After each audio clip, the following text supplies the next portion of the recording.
The Metroid missed him completely, snagging a sheet with its mandible and pulling it along.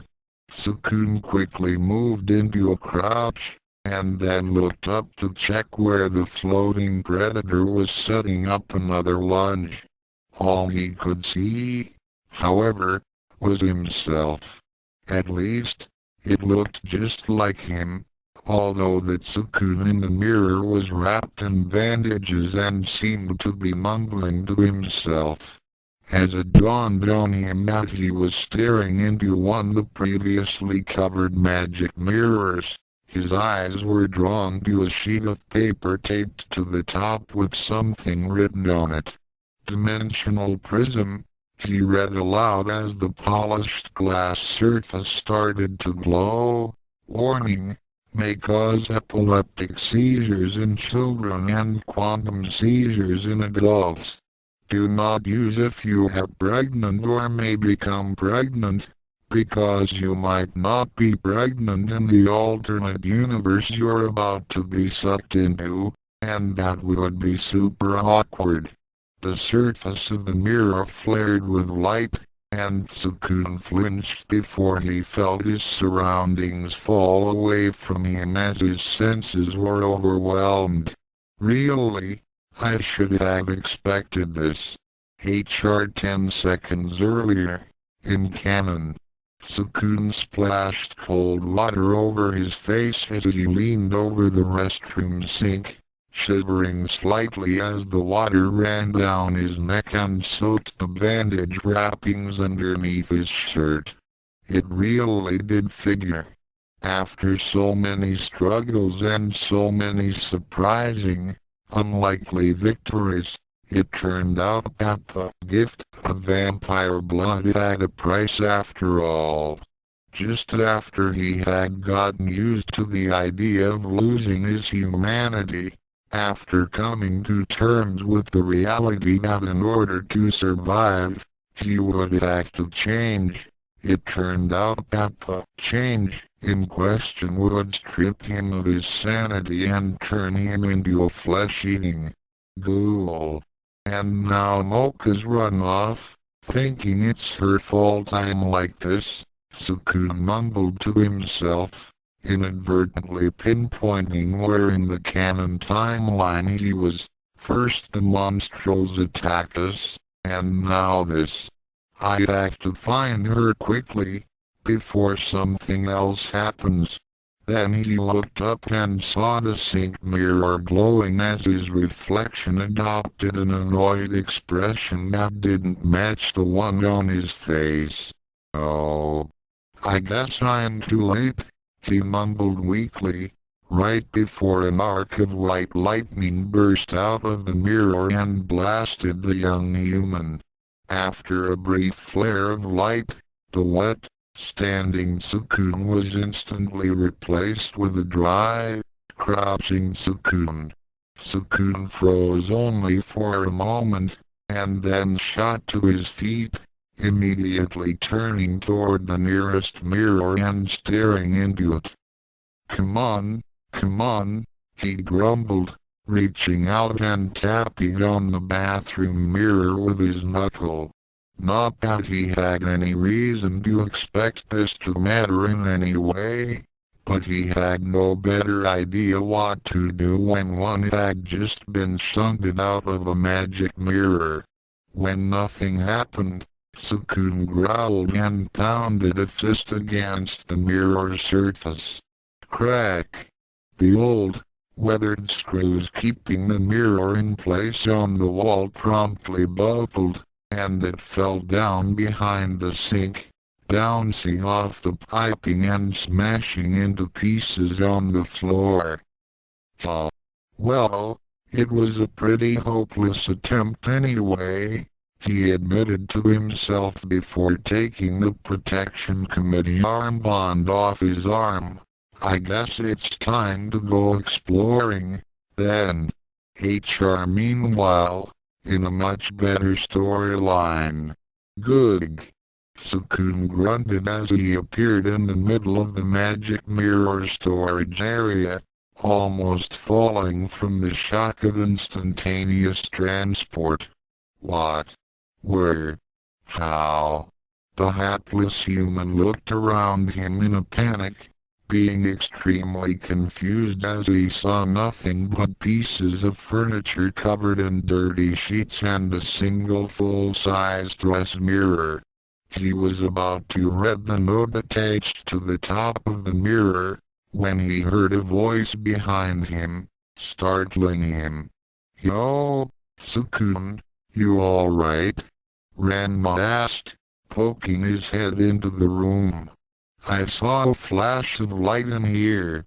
He dropped an empty fire extinguisher on the floor next to the entrance, wisps of white powder still leaking from its nozzle. By now he had taken to carrying them with him, on account of how often he was called upon to help put out fires. Tsukune whirled around, seeing a boy he'd never met before with a big tail. "Huh? Me? Yeah, I'm okay, I think." Tsukune shook his head. "Wonder what had just happened. Sorry, but where am I?" "You're in the headmaster's stupid storage room for all his magic crap," Ranma said, surprising Tsukune somewhat with his unusually rough and casual speech. "You didn't get zapped by any of it, did you?" "I think I did, actually," Tsukune said uneasily, stepping out past the unfamiliar boys. Tsukune was a class representative and rather famous thanks to various rumors throughout the school, so it didn't bother him so much that this guy apparently knew him when they had never met. He did wish the fellow would recognize they at least weren't on a first-name basis, but unsurprisingly many monsters weren't as polite as Japanese humans. What happened?" Ranma asked, following Tsukune out. "Does it have something to do with all the bandages?" Tsukune shook his head. "Look, I don't have time. I have to find Mocha." "Oh, okay," Ranma said before waving his hand over his head. "Hey, Mocha." To Tsukune's surprise, the vampiress was standing just on the other side of the room, talking with some other girl he didn't know, and Tsukune did a double take as he recognized the other figure, and his face paled. What on earth was Chaparaichi doing talking to her? Mocha heard her name being called, and glanced behind her. Just a minute.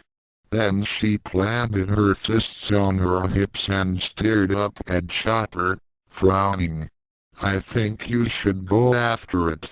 What if it hurts someone?"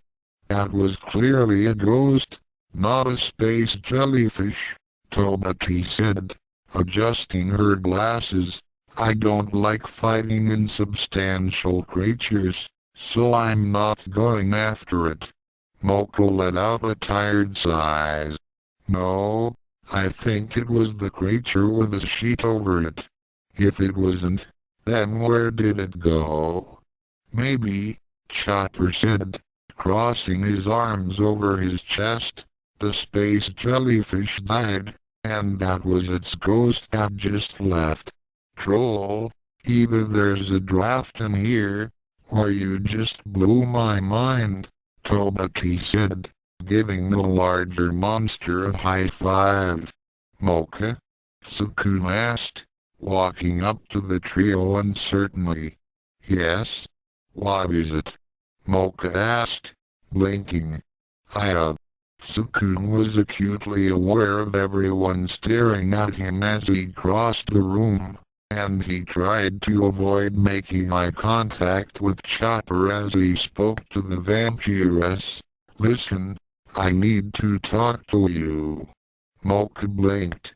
"All right, what is it?" It perturbed Tsukune greatly that Mocha made no move to leave the room, despite the fact that the strangers and the student who had once threatened to snap her head off were clearly listening and right next to them. "Can I speak to you alone?" Tsukune said, urgently stressing the last word. Ranma, Chopper, and Tobaki all quirked eyebrows.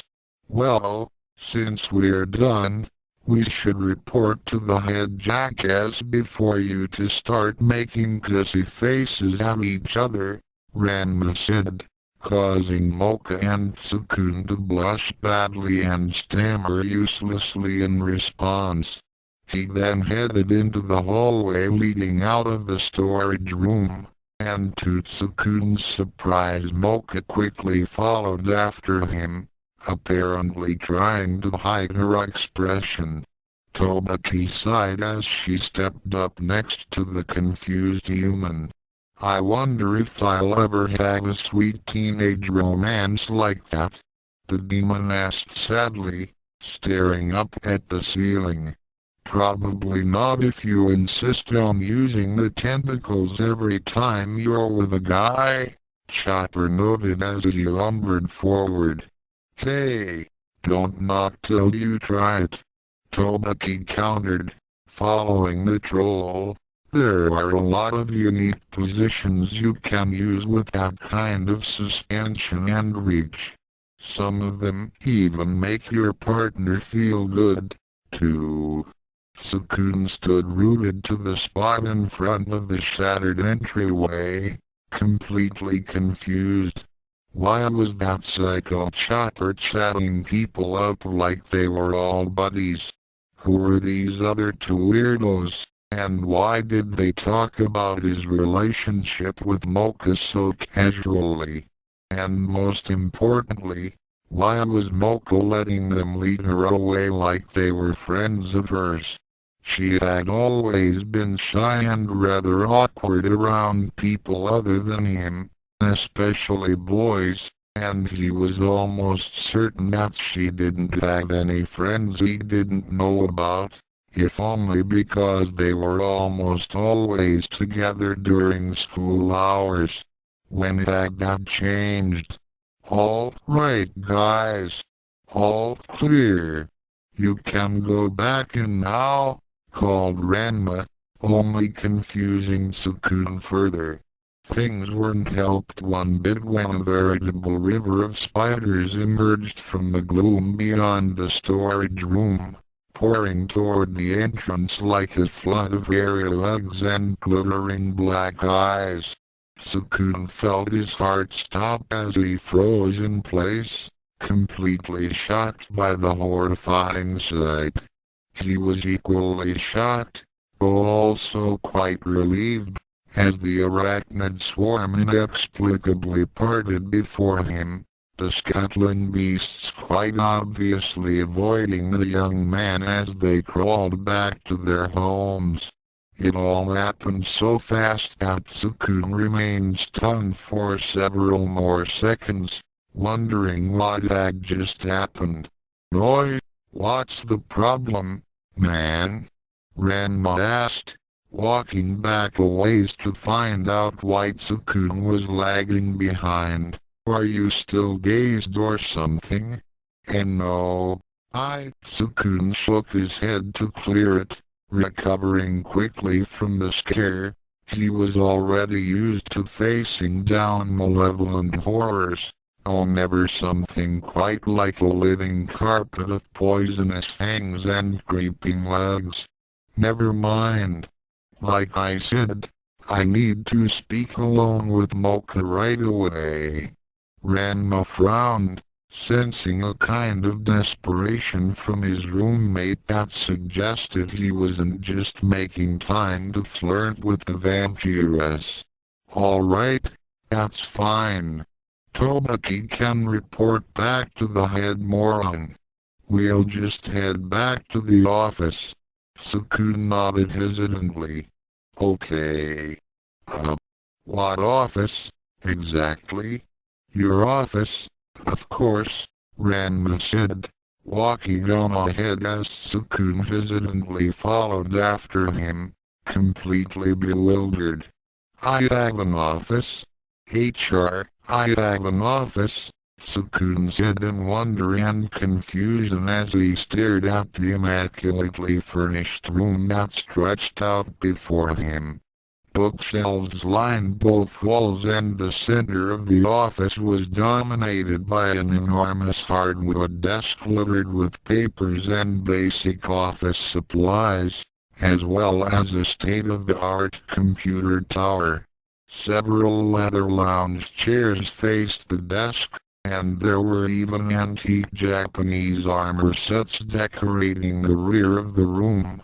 Right under a painting of a pigtail silhouette launching an uppercut just below a tornado, titled Peace Through Cyclones. The only thing marring the pristine opulence of the room was a large webbing one corner that supported a bright crimson, baseball-sized spider, although Tsukune had to admit that even the delicately patterned spider nest somehow seemed decadent as it hung over a gilded water cooler. Tsukune, Captain? The baffled young man asked aloud as he stared at the nameplate sitting at the edge of the desk, next to a stack of business cards. Hesitantly picking one up, Tsukune saw that it was indeed his name at the top, once again bearing the curious rank of Captain. The card, however, also made clear that he was the captain of the Youkai Academy Protection Committee, along with the statement, Harmony and Order, for a better tomorrow, and a reminder for the recipient to friend the committee on Facebook. I am so confused right now, Tsukune grumbled, rubbing his head.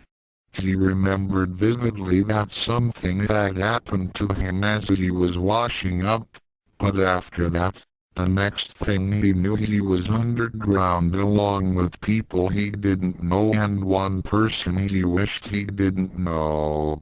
Mocha had seemed to have gotten over her distress at turning him into a ghoul, or at least she was hiding it now. Chopper wasn't trying to beat him up for kicks, and somehow he had even become head of the enforcers.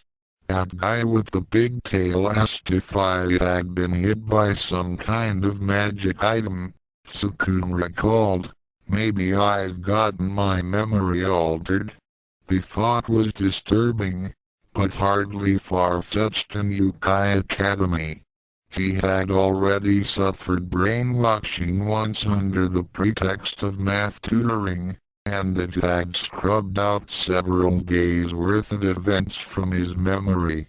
Perhaps the same thing had happened again. Tsukune heard the door behind him open, and he turned around as Mocha entered, closing the door behind her. Sorry about that. I had to help Mizore with her work, Mocha apologized, walking up to him. What did you want to talk about that you didn't want the others to hear? Tsukune hesitated, wondering if he should go ahead and talk to Mocha about the effects of her blood injections or reveal that he had no idea how or why he was the captain of the enforcers. So, Mocha, do you remember when those monsters surrounded us? The other day? He asked lamely, rubbing the back of his head. Monsters? Mocha asked, blinking. No, I don't. Have the monsters been bothering you? Sorry, I'm a little confused, Tsukune said, tugging on his bandage wrappings nervously. Something odd happened in that room down there. Mocha's looked worried. Something happened? You didn't look in a magic mirror, did you? Ranma warned you that those were dangerous. I don't know, but it's possible, Tsukune admitted, but I just wanted to make sure you're okay. I know you were upset after I went berserk that time." "Went berserk? You?" Mocha asked, now just as confused as the young human. "When did that happen?" Tsukune frowned. No matter how much time he might be missing, Mocha should have remembered that. Heck, she almost certainly remembered it better than he did. On the other hand, if she had forgotten, that neatly eliminated any need to cheer her up. It was slightly irksome that she wasn't at all worried about his turning into a flesh-eating psychotic, but it was certainly the lesser of two evils. Mocha saw that Tsukune had gone silent, and then coughed lightly to get his attention. "This might not be the best time, but I locked the door when I came in," the pink-haired teenager said with a cozy smile as she clasped her hands behind her back. "If you don't mind, can we do that?" Tsukune didn't move an inch, still frowning as he scratched his chin. In his head, however, all thoughts of monstrels and magic doodads and protection committees were instantly binned as he focused entirely upon Mocha's rather surprising request. Apparent fact number sign 1, he was now in a position of power and privilege, and even had his own awesome private office. Hypothesis number sign 1, he was missing memories from an unspecified period of time, in which he was presumably with Mocha a lot and they had gotten closer. Apparent fact number sign 2, Mocha had just locked herself in his office, and wanted to do something with him that she was too shy to state openly. Hypothesis number sign 2, boom chickabow hyphen wow tilde. "Well, the timing isn't perfect, you're right," Tsukune admitted, managing to keep a professionally nonchalant tone as he nodded at the vampiress. "But okay, yeah. Let's do that." Mocha brightened, embracing Tsukune eagerly. "Yes. Thank you." HRGYARGH. Ranma and Youkai jolted as they heard a scream of pain and terror come from Tsukune's office, and the former shot to her feet. "That was Tsukune, wasn't it? Is he under attack?" Youkai asked, reaching for her wand uncertainly. "Well, given that Mocha just went in, yeah, he probably is," Ranma said with a shrug. "It is lunchtime." "Oh," Youkai put her wand away, her concern vanishing. "He's much louder than usual." "Yeah, she must have surprised him," Ranma said, once again returning his attention to the sheet-wrapped parcel on the table in front of him. "Anyway, like I was saying, since Old Man Headmaster has so much magic crap he just has them shunted into an underground closet, I figured he wouldn't miss 1 or 6. So I brought souvenirs for everyone." Youkai gasped, slapping her hands to cheeks as Ranma unwrapped the small bundle. It was a curved short sword that had a simple design, but held a subtle malevolence that made the skin crawl just from looking at it. "You got me the anatheme." "Oh, Senpai, you're the best," Youkai said cheerfully, picking up the terrible weapon and holding it up. There was a small label on one side of the handle, and she squinted slightly to read it. And it was "Blessed by Nergith, God of Plagues." This is just what I needed to really give my curses that extra kick. "Thank you." No sweat. I figure it's probably safer in the hands of random teenagers than it is under the headmaster's protection. Anyway, Ranma said with a smirk, as evidenced by the fact that you yourself made off with it so easily. Yeah, pretty much. The door to Tsukune's office opened, and Ranma and Youkai fell silent as Mocha exited, humming to herself pleasantly as she dabbed at her lips with a handkerchief. Well, it's nice to see that some things never change, Tsukune said meekly as he scratched at his wounded neck. It appeared that his relationship with Mocha was the same as ever, that strange, awkward area above friends but below lovers where it was considered okay to feast on your partner's blood but kissing was still out of bounds. Tsukune slumped into the chair behind his desk, frowning. He was glad to see that his relationship with Mocha was at least stable, if not healthy, but the way she didn't seem to know anything about the monstrals or his dangerous transformation didn't mesh with his theory of spontaneous memory loss. Glancing at his desk, he saw that there was a daily calendar partially hidden under a copy of the school newspaper. Taking a deep breath, he picked up the paper and checked what day it was. What the heck? It's the same date that I remember it being. Tsukune growled to himself. Then he happened to take a look at the paper. It couldn't be helped, really, since for some reason it had a group photo of Youkai Academy's swimming club plastered on the front. It was bound to draw anyone's attention. Youkai Times, swimsuit issue? The hapless human mumbled in confusion. Who would print something like this? Looking further down, he received his answer. By editor, publisher, chief reporter and head writer Jin Morioka. Photography by Negare, Tsukune read aloud, letting the paper slip back onto his desk. All right, think, Tsukune. The human boy leaned back in his desk, steepling his fingers. It's the same day. The same place. Mocha is here. But everything else is different. I'm head of the enforcers, not involved in the newspaper club. I haven't started turning into a ghoul, and I even have friends who aren't girls.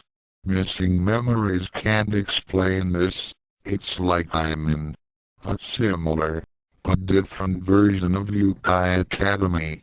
At that thought, things started to click into place. Mocha had said he was in a room with magic mirrors. The last thing he remembered before ending up there was a bathroom mirror starting to glow, and a slightly different version of himself staring at him, rather than his reflection. Maybe it switched us. Yeah, that would make sense. I guess. It is magic. So there's some version of me that runs the enforcers wandering around in my Youkai Academy. Tsukune found the thought fairly distressing. He hadn't left at the best of times, and his counterpart was probably just as confused as he was. With the monstrals out for blood, Tsukune could only hope that his analog would be able to grasp the situation and survive. He was also concerned that the Mocha in his home academy was still rather distressed, but there was hardly much he could do about that. The monstrals were the big concern. Then again, this Tsukune was apparently strong enough to become head of the protection committee. He might even be stronger than me, Tsukune mused, so I'm sure he'll be able to defend himself and Mocha, if necessary. HR meanwhile, in an arena made of crumbling masonry and forced drama. So it's not like I don't appreciate what you're trying to do. If the monstrels are maligned as much as I've heard, then of course you're going to band together to defend each other. It's a reasonable, even noble impulse. But the current state of affairs really isn't helping anything. Tsukune sucked in a breath, keeping his voice even as he stared up at a muscular young man with one arm swollen into a giant, twisted claw. Several other students surrounded him, all of them giving him doubtful looks as Moko lay behind them, tied up. Saiso wasn't beaten for being a monstrel, he was beaten for being a sleazy jerk. If you're going to kill literally every student that even defends himself from a monstrel acting out, you're not going to be respected, only feared. The monstrel with the massive arm, Mido, quirked an eyebrow. Fear sounds close enough to respect to me. Does it? Tsukune asked sharply, leaning forward. Fear, hate, disgust, they're all the same. Is that really what you want to achieve? To make sure that no one will even associate with the monstrels for fear of aggravating you? Is that really what you aspire to? You want people averting their eyes and whispering angrily behind your back wherever you go. Mido frowned and pursed his lips, staring at the ceiling. Some of the other monstrels looked as if they were about to speak, but Tsukune pressed on, stepping away from Mido and slowly circling as he addressed all the monstrels in the room. Of course not. You want the other students to see you as equals, not rabid animals. You want to make friends with your peers who might not have been born as monstrels. And if you guys are even remotely representative of the gender ratio among monstrels, then finding girlfriends is practically a doomed prospect as things stand now. He has a point, one of the taller boys said, looking away awkwardly. I wasn't able to join any of the clubs I wanted to get into, just because the members saw me hanging out with you guys. I mean, maybe they'd keep me out anyway just for being a monstrel, but it's not like they're inviting me now, you know. I'm sick of having to do group projects by myself. Even that time in chemistry class, when the teacher forced a group to accept me, they just told me to leave them alone and let them do the whole thing. I had ideas. Another boy grumbled, staring at the ground. Another boy crossed his arms over his chest as he glared at the other monsters. You know, I never mentioned this before now, but you guys are all pretty much jerks. I never asked to be part of your little terrorist gang, but what the hell else am I supposed to do as a monstrel? Everybody else just avoids me, and all of our stupid gang rules mean that I can get killed for acting independently. It sucks. Just once I'd like to go on a date without packing rope and chloroform, moaned yet another monstrel. All right, quiet down, chumps, Mido snarled, causing the other students to flinch back. Then he turned a suspicious gaze on Tsukune. Maybe you do have a point, but things aren't so easy, you know. Do you think we're sticking together just because we want to? Things can be pretty dangerous around here if you don't have a buddy to watch your back. You were dealt a bad hand, so you stick together to defend yourselves from others, Tsukune said with a nod. I get that. I'd even say I admire it. I don't want you to give that up. Tsukune approached Mido and then clapped a hand on the monstrel's shoulder, surprising him. People tell me all sorts of awful things about monstrels, you know. I see what you're up against. And there's a better way to fight it. Your unity, your tenacity. We can put it toward a better purpose, and really show those arrogant purebreeds who the better monsters are. And we'll do it together. Mido looked completely stunned, unable to respond immediately. Aye. The monstrel seemed to swallow uncomfortably, and then clasped his non-mutated arm over his eyes, turning away. Yeah, just give me a minute to think it over, all right? One of the other boys stepped closer, trying to get a good look at his leader's face. Dude, Mido, are you crying? I'm not crying. Mido roared, his eyes glowing an angry red as he rounded on the offending monstrel. I'm just, taking in the sentiment, he said uncertainly. Off to the side, Mocha watched helplessly as her captors started talking to each other, discussing their long-standing difficulties and future goals for the monstrel gangs, with the occasional pair going for a tearful hug. Okay, what in the screaming hell just happened? Inner Mocha demanded. I mean, I'm happy that we didn't have to go through that ghoul thing again, but I thought we had a good thing going where we smashed the monstrels' faces, and I'm not sure I like this new direction. Here, let me get you loose, said the rather portly boy as he undid the ropes behind Mocha. The vampiress was surprised, but remained silent as she was freed. Here you go.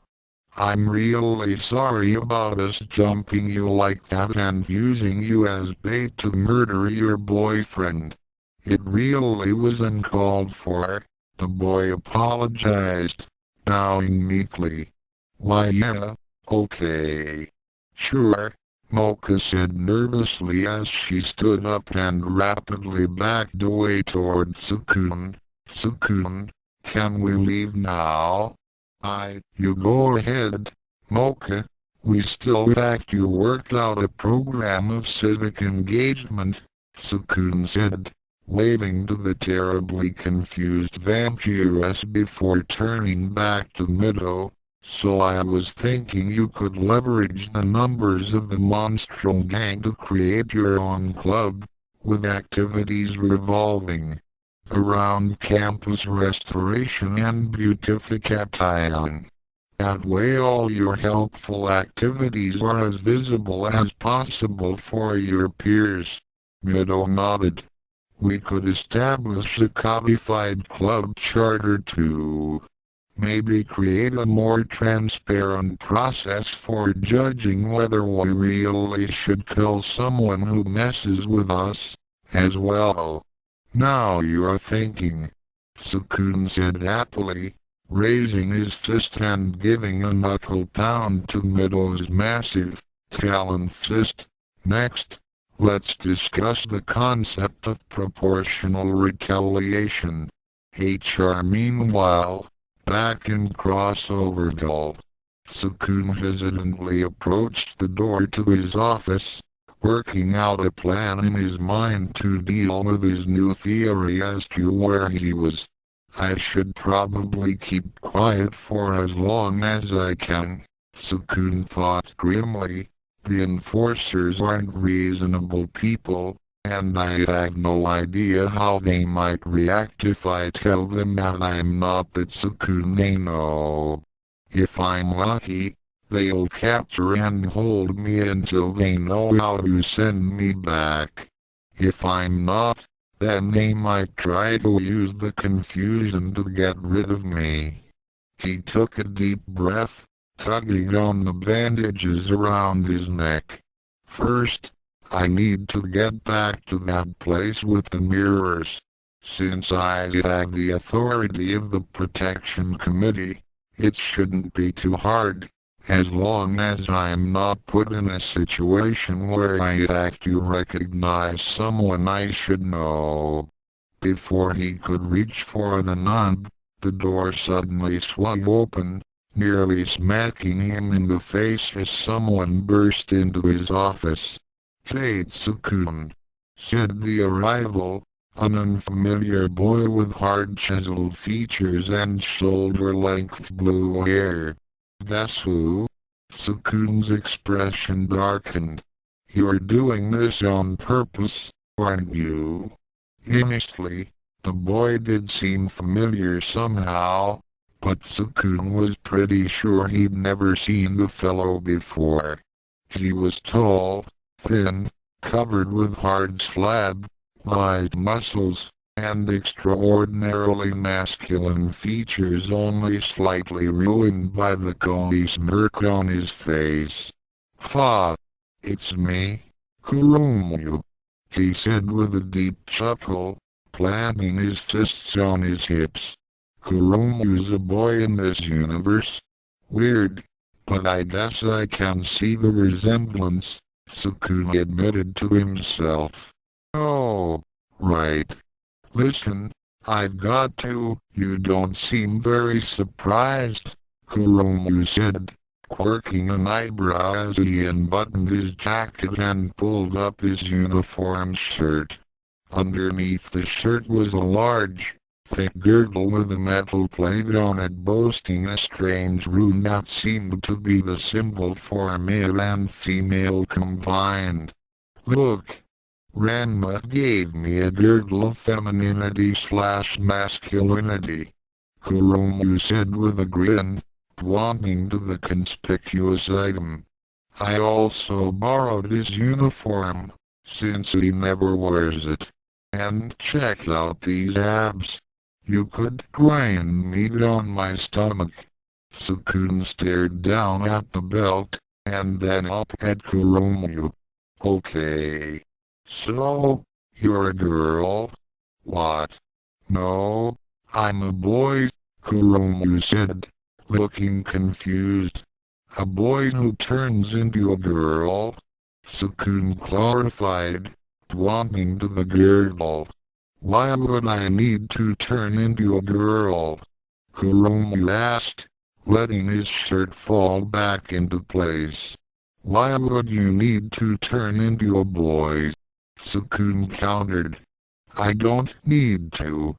I can stop any time I want," the succubus protested. "And if you did stop, would you be a boy or a girl?" Tsukune asked, looking frustrated.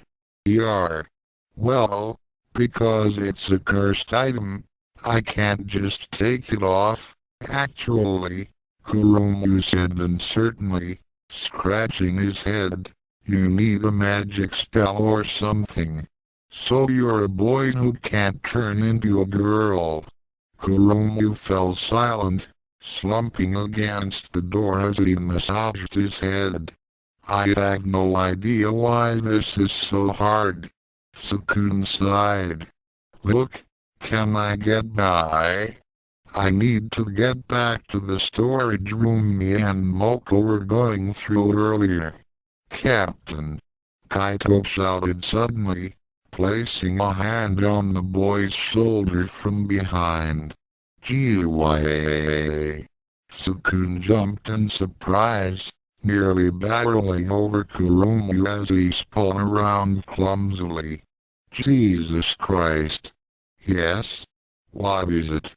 Jesus asked, pushing the door open and poking his head in. "No, it's just an expression," Kuromu said, shaking his head. "You can go back." "Where did you come from?" Tsukune demanded, staring angrily at Kaito. He remembered the Spider Woman quite well, though he tried to clamp down on his fear and anger at her. Just because she was a heartless brute in his world didn't mean she was the same way in this one.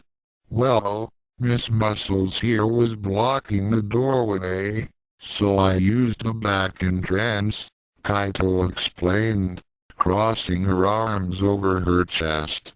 "Why didn't you just knock?" Tsukune asked, annoyed. "It's more fun this way," the Spider Woman said shamelessly, letting a smirk slide across her features. "All right, whatever. What do you want?" Tsukune asked impatiently. "There is a matter which demands your attention, Captain Aono," Kaito said, slipping back into her more serious tone.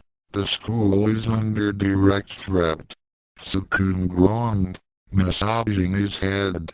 "I really don't have time for this." He was all for vanquishing brutal monsters and such, but this fight had nothing to do with him.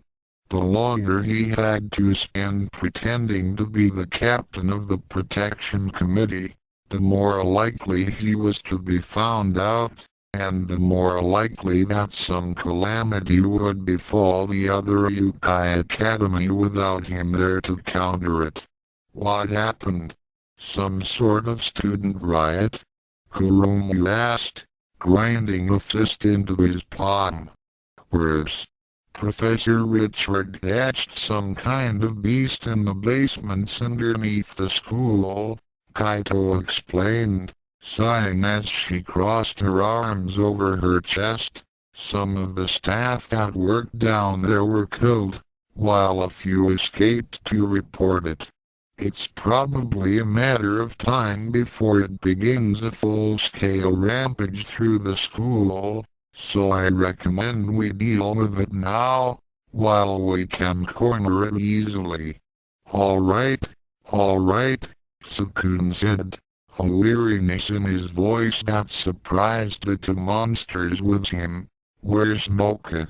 "She's out in the lobby, where Ranma was handing out precious artifacts," Kuromu said, jabbing a thumb over his shoulder. "All right, thanks," Tsukune murmured, stepping past the girl-turned boy and into the hall. After the door closed, Kuromu turned sharply toward Kaito. "Since when does Tsukune have a back entrance to his office?" the succubus demanded. "Since the trapdoor spiders dug it in a week ago," Kaito answered with a shrug. "I'm rather surprised he didn't say anything about it just now. I guess he knew it was there after all." "Well, it's not right that there's a secret route into the captain's office that only you know about," Kuromu said, his eyes narrowing as he crossed his arms over his iron-hard chest. "The security risk that this, yeah, fine. I'll show you where it is," Kaito interrupted, rolling her eyes. "Yes, please. HRAND for you. I found something in the weapon pile I think you'll really like," Ranma said, grinning as he held out a long item wrapped in sheets. Kuma hesitantly took the gift, unsure of what to say. He was surprised, and certainly pleased, to see Ranma treat him as a friend in some way that didn't involve mocking or humiliating him, but he really wasn't sure how to act on the few occasions that his ever-present fog of furious resentment for the pig-tailed boy lifted. Deciding to just open the gift first, Kuma stripped the sheets from the object, finding it to be a long, curved, single-edged sword made of hard, pale chitin. "What's this?"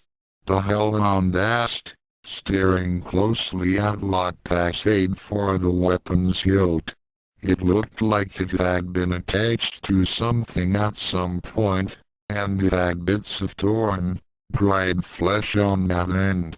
"It's a bony sword. See the label on the side?" Ranma said, pointing to the strip of paper stuck on the alien blade. "Oh, okay," Kuma said uncertainly. "Not that I don't appreciate it. But I don't use swords, you know." "Yeah, I know," Ranma agreed. "But it's a bony sword." Kuma's eyes narrowed. "You suck." "What?" Kuma pitched forward slightly as a red and white metal ball bounced off of his head. He blinked as the sphere inexplicably froze in place midair, and then split open along the seam between the red and white portions.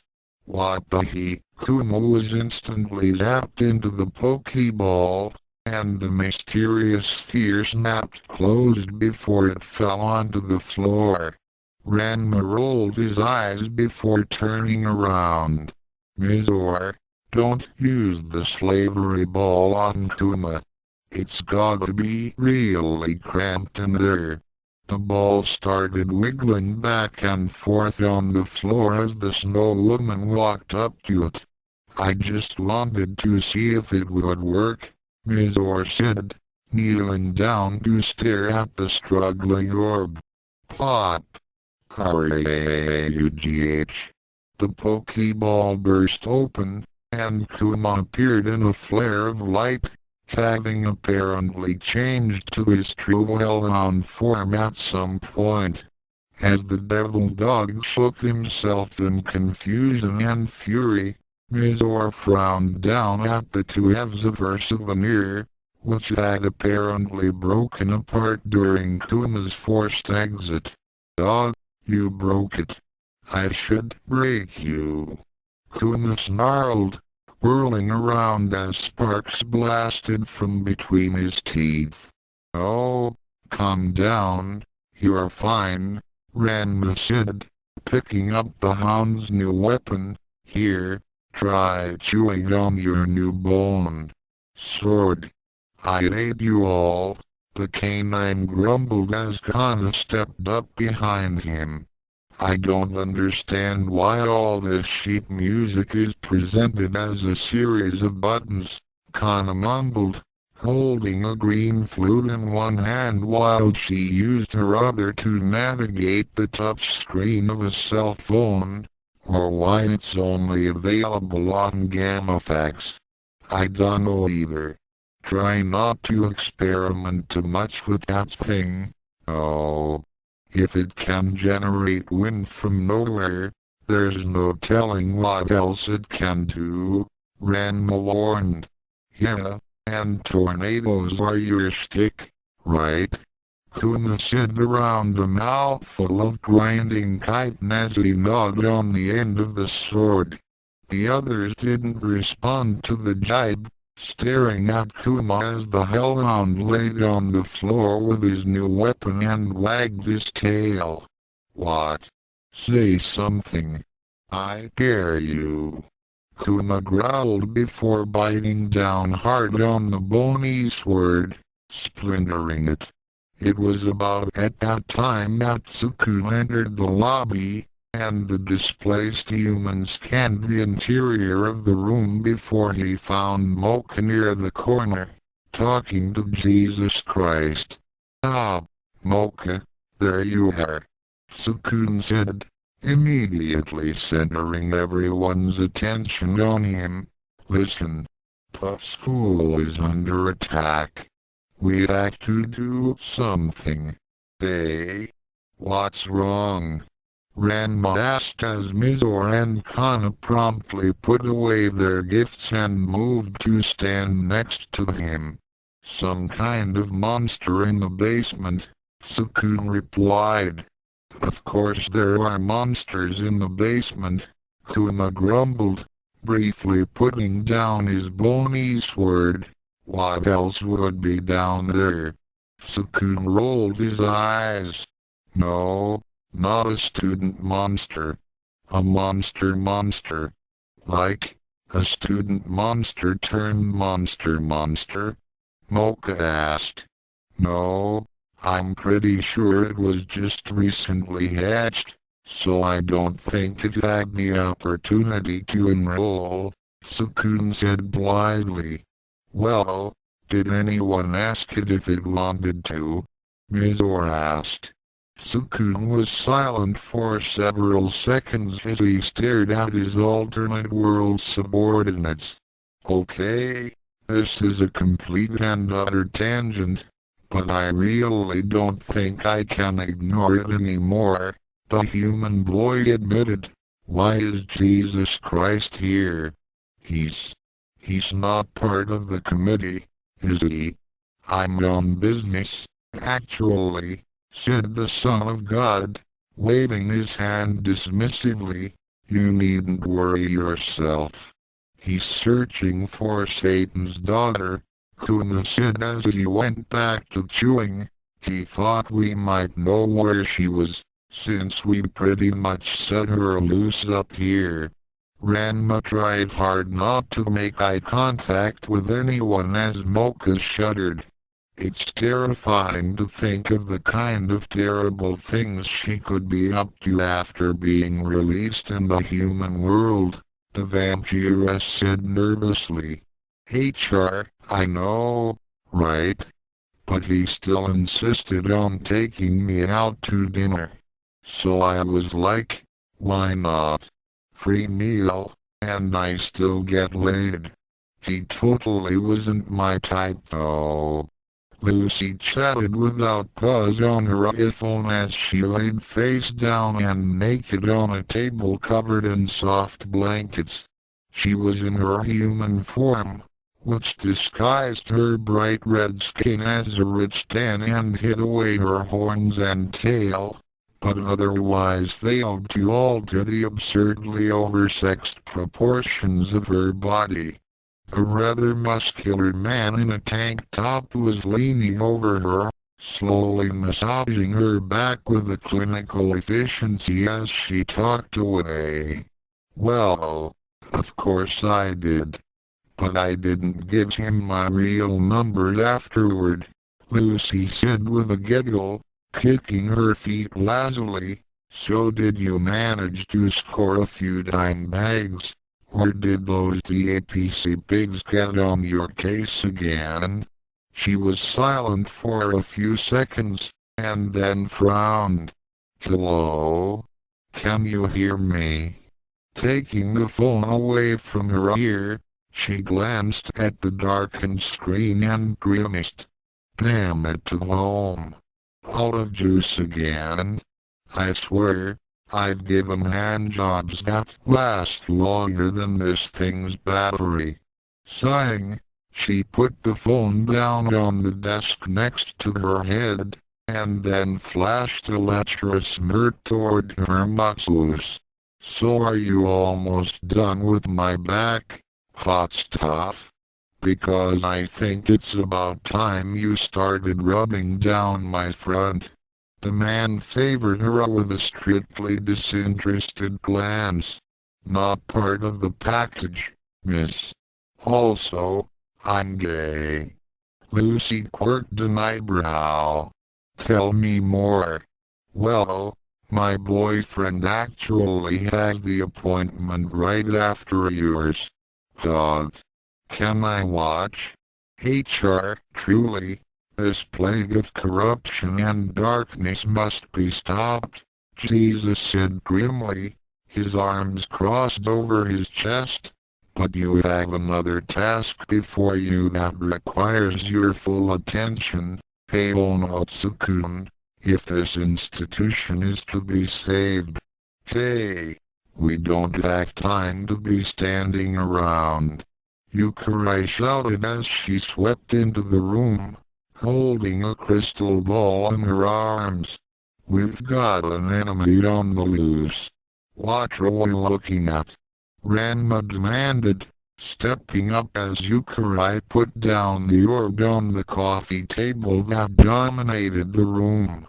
"This," Youkai said, waving her hand slowly over the crystal ball, "a beast hatched from the egg that Professor Richard took." As everyone stepped closer, the mists within the sphere parted, revealing a monstrous, bipedal beast twice as large as Chopper's troll form. It had a segmented, chitinous carapace that was bone white with purple armor plates along its back and in prominent places all over its body, a long, axe-tipped tail, and 4 arms, every one of them holding a gigantic saber that looked like an oversized version of the one Kuma was chewing on. "What is it?" Kuromu asked as he and Kaito joined the others in the lobby studying the terrible monster. One of the Tyrannid's deadliest bioweapons, the Swarm Lord, growled an enormous man with white hair in a crew cut as he stood before Ms. Nakonom's usual monster encyclopedia chalkboard.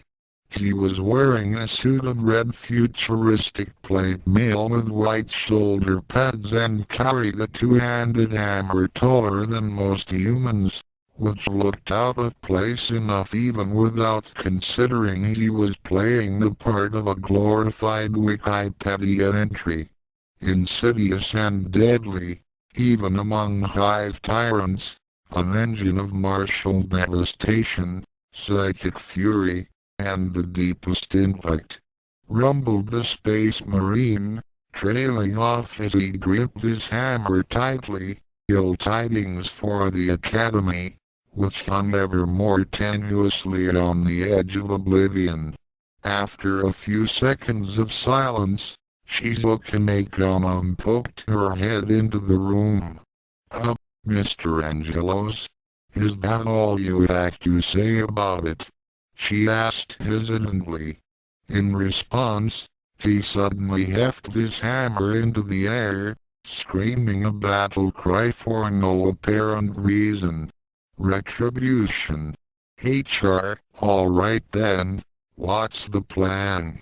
Ranma asked, turning toward Tsukune. The younger human glanced around at the others uncertainly. Wait. I'm confused.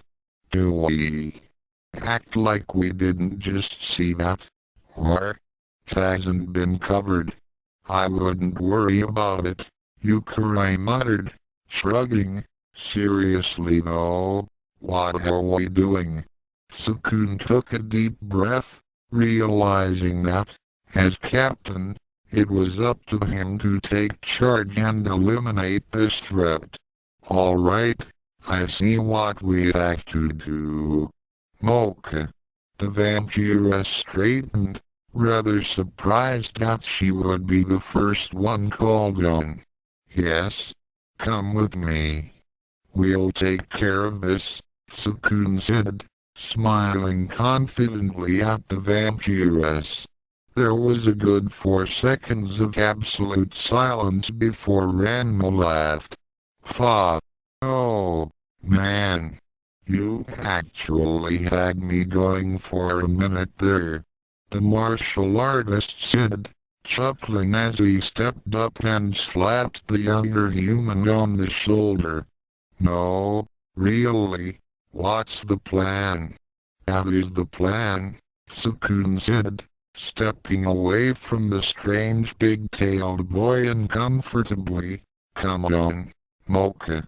Tsukune and a rather bewildered Mocha started making their way toward the exit, the rest of the protection committee being too utterly flabbergasted to protest. Youkai barely managed to recover her wits to speak up before they reached the door. "Wait, so What are the rest of us doing, then? Just wait here, Tsukune insisted, opening the door for Mocha before following her out. We'll be back soon. Then the door closed, and another long silence descended upon the remaining committee members. Oddly enough, Kano was the first to speak, turning toward Ranma. Well, let me be the first to congratulate you on your imminent promotion to captain of the Protection Committee.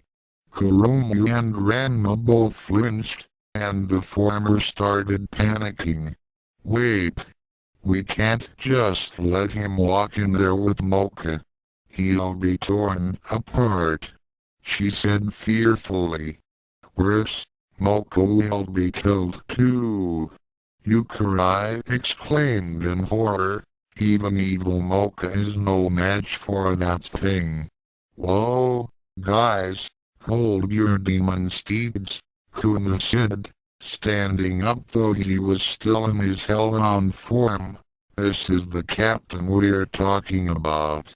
Do you really think he'd just stroll right into the enemy lair with no backup without having a solid plan to take care of this? Ranma frowned. What kind of a plan can he pull off with just Mocha? I don't know. But that's kind of the point, Kuma said, finally changing back to a human in a burst of fire. Paono can come up with ideas that don't rely on shutting overwhelming force into the enemy's face until they fall down. He's come through for us before, and I'm sure he knows what he's doing.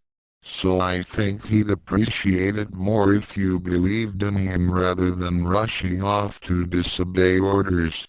Ranma pursed his lips, but eventually nodded as he accepted the Hellhound's logic. You're right. We could accidentally ruin everything if we go after him now. I kind of wish he had actually given us something to do though. Rather than just wait here, Youkai griped. I mean, what? There's no need to do routine patrols or maybe set up a defensive perimeter while he's carrying out his brilliant strategy. Nope, guess not, Mizor said with a shrug. Yet another long silence filled the room. Well, who's up for playing an old, cryptic board game I found with the plot devices? Ranma asked, picking up an old, weathered box with the word Jumanji on the top. Okay, yeah, might as well. HR, Tsukune, are you sure about this? Mocha said nervously, following the human boy down a flight of creaking stairs into the shabby underbelly of the academy. Shouldn't we have brought the others along? I really feel like we should have brought the others along. Tsukune shook his head as he pushed forward. If this swarm horde is as dangerous as the Encyclo, as dangerous as its reputation suggests, then the others could be killed in an instant. We have to take care of this ourselves. Okay. Mocha mumbled slowly, perplexed as to why Tsukune had written off Ranma as a casualty waiting to happen. She'd always thought that, if anything, Tsukune severely overestimated the martial artist, and assumed Ranma was invincible. So what are we going to do, then? Tsukune halted as he stepped into the old hallway, glancing up at a dim, flickering light mounted on the ceiling. He actually hadn't thought of any plan beyond unleashing inner Mocha and charging the beast, and then moving on toward the storage vaults behind it. But maybe there was a better way. Didn't they say that Professor Richard hatched the swarm horde? Tsukune asked, trying and failing to recall any teacher by that name in his dimension. Do you think he lost control of it? Mocha blinked, not having thought of that. I don't know, she admitted. But why would that matter? Well, do you think a teacher would let this creature go on a bloody rampage if he could prevent it? Tsukune asked, quite reasonably feeling that no instructor could be so pointlessly destructive. Yes, absolutely, Mocha said without hesitation, though I admit that he'd be more likely to chain it up as a guard pet in some part of the academy that people frequently use, or put it in a pit under his classroom and drop students into it via a trapdoor. As Tsukune's mind boggled at the casual way in which Mocha described the sanctioned massacre of Youkai Academy's students, another voice interrupted them. I actually hadn't thought of that last one. The trapdoors would take some time to build, and I'd need to custom order a gold bikini for when I eventually take you captive. But it's still workable, Richard said thoughtfully, causing both of the teenagers to spin around to face him. Or rather, spin around, and then look down onto the floor where Richard was lying on his belly, several slash marks cutting across his back. He was dragging himself along by his claw-tipped fingers, and had pulled himself up past a corner such that only his upper torso was visible to the pair. Professor Richard, Mocha grumbled, I don't suppose you have anything to say for yourself? Yes, actually, Richard said seriously, propping up his chin on his elbows. Fatherhood is not as joyful and rewarding as I was led to believe. A distant roar came from within the broken hallways, and the walls trembled as bits of dirt and clumps of mildew sprinkled down on them from the ceiling. They grow up so fast, Richard said with a melodramatic sigh. Before long he'll be off to Space College, calling me to send him money while drunkenly humping half his hive fleet. Can we be serious about this for a minute? Tsukune asked, finding this instructor incredibly annoying. All right, you have 60 seconds. Go. First of all, why did you hatch that egg? Mocha asked, glaring at the warlock. It was either that or the world's largest omelet, and I didn't have any onions, Richard replied. You said you were going to be serious, Tsukune growled. I was, Richard said with a shrug, still lying at the teenager's feet. I lost the ability to tell between drama and comedy long ago, when I found out that lighting people on fire tends to generate both of them at once. It's confusing. Tsukune meant to give Mocha an incredulous look, but the vampiress was entirely focused on Richard, as if she wasn't fazed by his bizarre behavior. What will you do if it gets loose and starts attacking the students? Mocha demanded.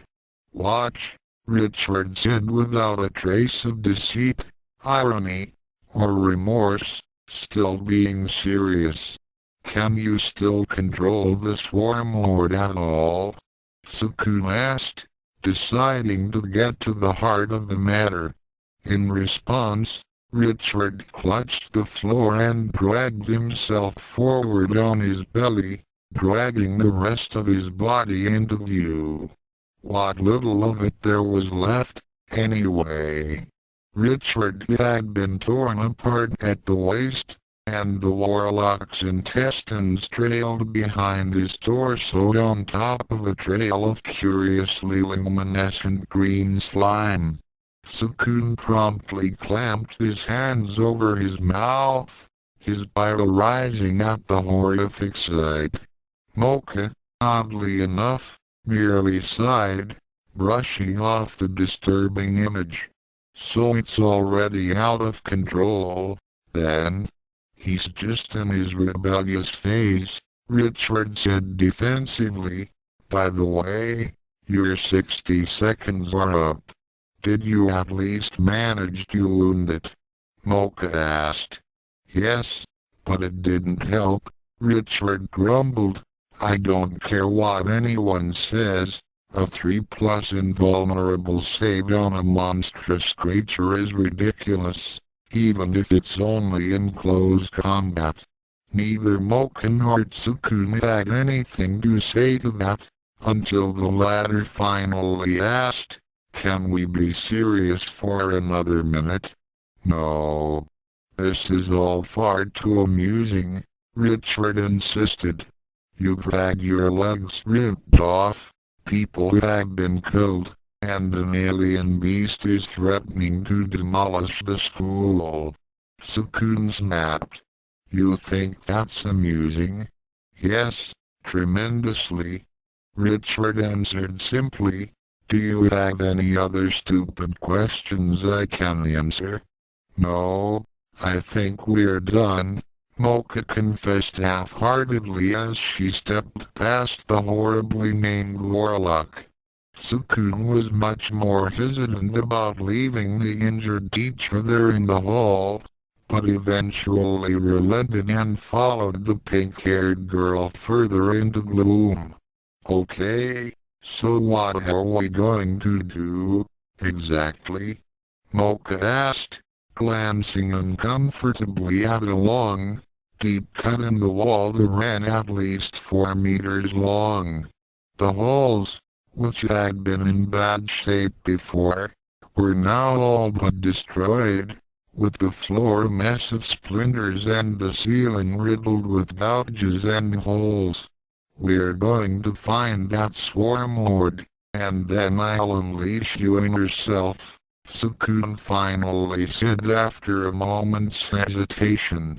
He had to admit that he had been unsure how to approach this matter, as he didn't know how the other Tsukune usually treated the matter of Mocha's devastatingly powerful split personality, but ultimately decided that honesty was the best policy.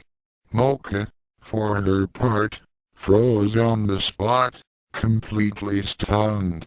"Wait, seriously? He's letting me out? He's being serious right now?" "Yes." Evil Mocha's voice was uncommonly giddy, like a girl who had just accepted her first invitation to a dance. Mocha would have actually found the tone quite humorous but for one consideration.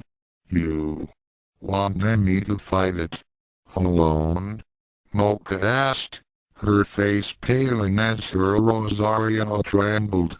"No, you won't be alone. I'll be with you the whole time," Tsukune said, giving her a confident, reassuring smile.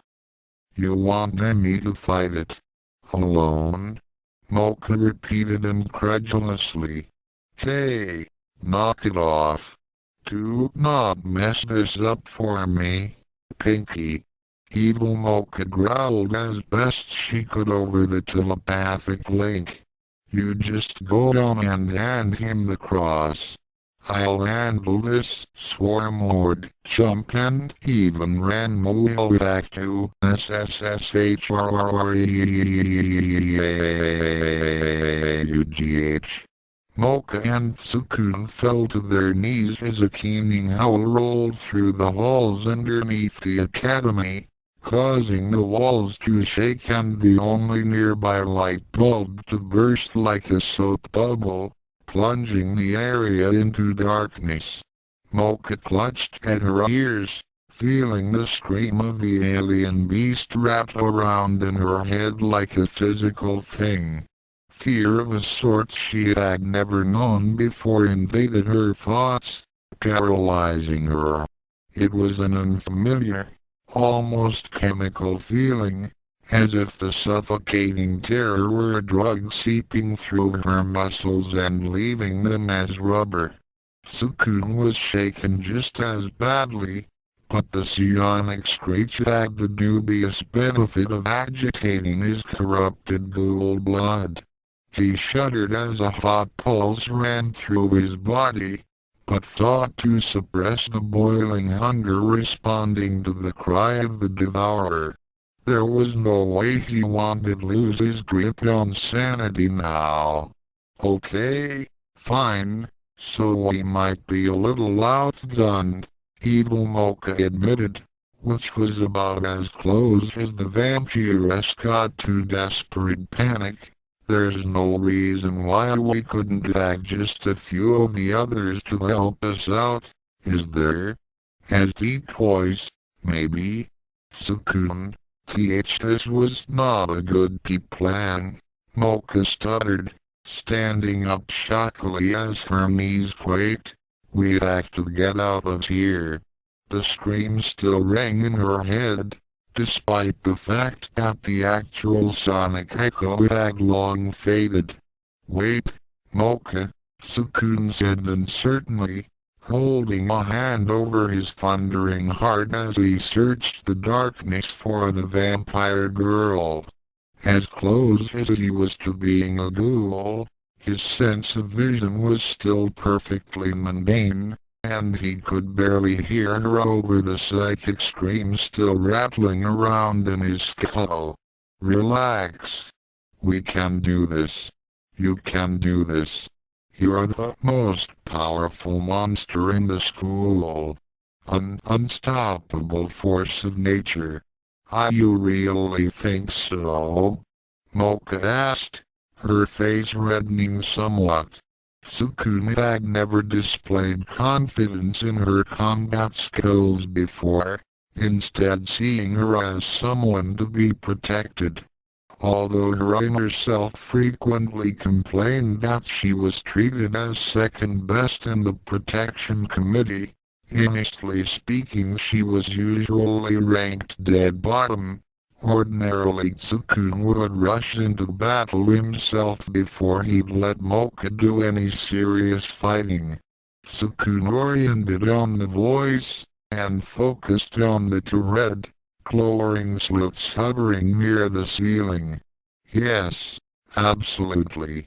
I've seen you in action, and there's nothing you don't have eyes that big. Mocha blinked, not understanding what he meant. My eyes? What do they have? Thwomp! The flat of a massive bony sword smashed into the side of the vampiress, knocking her off her feet and sending her crashing through the adjacent wall. Tsukune flinched back as the new hole in the wall flooded the hallway with light, fully illuminating their target.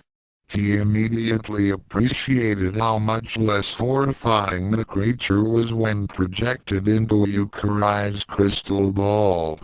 Even hunched over, with its arms tucked in at awkward angles and the horns on its back digging furrows in the ceiling, the alien was a titan of iron-hard carapace and massive blades, all topped by an elongated head full of sword-like teeth. Around its skull floated a cloud of luminescent green, and just looking at the abomination's eyes caused a feeling of terror much deeper and more oppressive than any natural fear.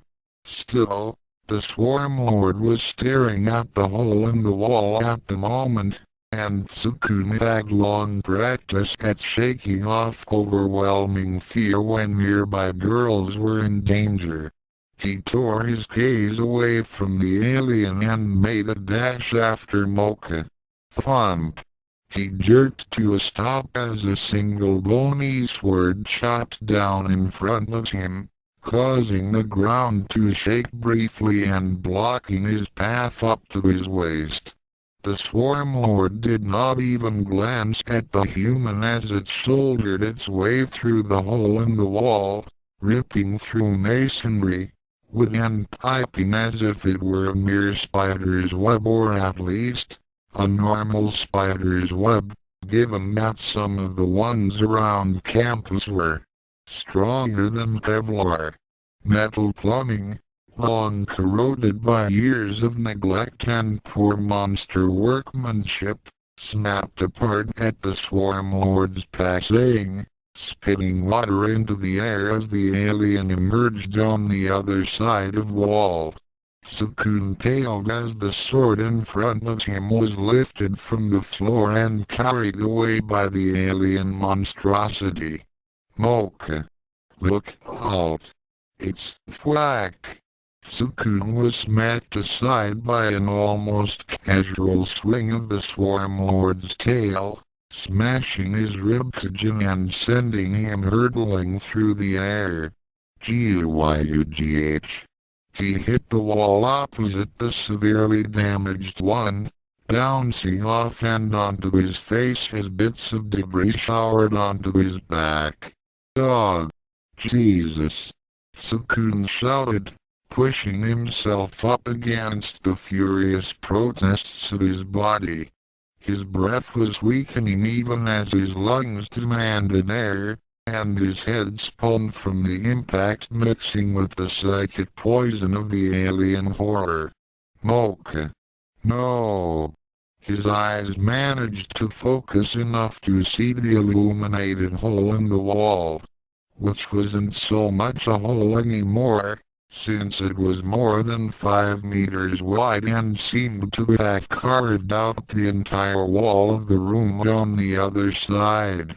A huge, dark shape obscured much of the light coming from the room's overhead lights, casting a terrifying shadow that slowly advanced through the room, despite the fact that it now had enough space to move almost unimpeded. Tsukune could feel it. Mocha's vampiric blood, rushing to his head, raging in response to the desperate fear of the tyrannid's psychic aura. It demanded action, demanded blood, and as it beckoned to him, Tsukune embraced it, for in his desperation the power offered by insanity and ghoulhood would have to do. Even if she's not the Mocha I know, even if I might die here as an insane monster, I can't just let her die. I won't. He screamed in his head, feeling the rush of heat as darkness and hate overwhelmed him. And then, suddenly, he felt a hand touch his shoulder, and the pain, the rage, and the howling bloodlust all instantly drained away. Confused, frightened, and just a bit disappointed, Tsukune glanced backward to see what had happened, and who had intruded upon his desperate gambit. The smiling, curly-bearded face of Jesus Christ stared down at him, smiling warmly. "You called?" H.R. Mocha coughed as she staggered to her feet, using a metal drum to support herself. Half her body was in severe pain from being plowed through a wall, while the other half felt numb from the psionic energy field that had smashed into her and brutally seared her nervous system. What was that?" Mocha asked nobody, holding her head in her hands. "Would you like to turn around and ask?" Evil Mocha quipped.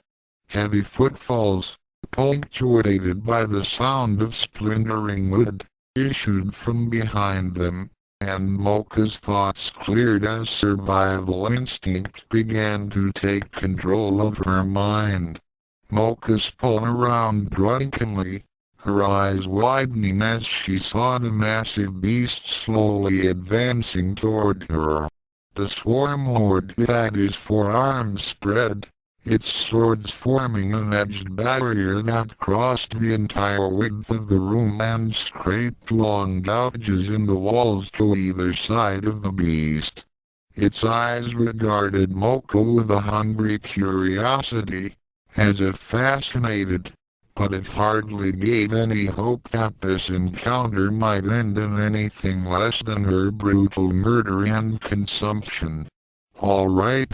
Let's see about breaking the seal on our own, yeah? I think this is a good time to see if that can happen. Moko whirled around, checking to see if there was another exit. It was at this point that she finally got a good look at the other half of the room, and saw just what had been collected in this area.